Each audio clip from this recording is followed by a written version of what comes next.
ভারত নেপাল সীমান্তের পানিট্যাঙ্কি ফ্লাইওভার এলাকায় বুধবার রাতে গোপন সূত্রে খবর পেয়ে অভিযান চালায় এসএসবি। ঘটনায় একটি পিকআপ ভ্যানে তল্লাশি চালিয়ে একটি দেশি পিস্তল উদ্ধার করে এসএসবি। ঘটনায় 4 জনকে আটক করে খড়িবাড়ি পুলিশের হাতে তুলে দেয় এসএসবি। ধৃতরা হলো বিকাশ দাস, নারায়ণ দাস ও শ্যামল রায়।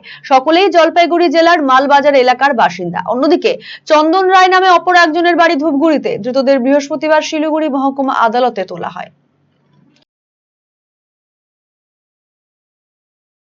বড়সড় সাফল্য পেল বাগডোগরা থানার সাদা পোশাকের পুলিশ। গোপন সূত্রের ভিত্তিতে বাগডোগরা জঙ্গলি বাবা মন্দির মোড় থেকে ডাকাতের উদ্দেশ্যে জড়ো হওয়া 6 জনকে গ্রেফতার করে পুলিশ। জানা গিয়েছে বুধবার রাতে 10 থেকে 12 জন দুষ্কৃতী ডাকাতের উদ্দেশ্যে অস্ত্রশস্ত্র নিয়ে বাগডোগরা জঙ্গলি বাবা মন্দিরের মোড়ে জড়ো হয়েছিল। কেষ্টপুর সংলগ্ন এলাকায় ডাকাতের উদ্দেশ্যে আসার খবর পেয়ে পুলিশ অভিযানে নেমে 6 জনকে গ্রেফতার করে। বাকিরা পালিয়ে যেতে সক্ষম হয়। ধৃতদের নাম নরেন বর্মন, ধীরাজ রায়, স্বপন সূত্রধর, মোহাম্মদ রহমান, প্রকাশ টিগ্গা, কৃষ্ণ মিঞ্জ। বৃহস্পতিবার ধৃতদের শিলিগুড়ি মহকুমা আদালতে পাঠানো হয়।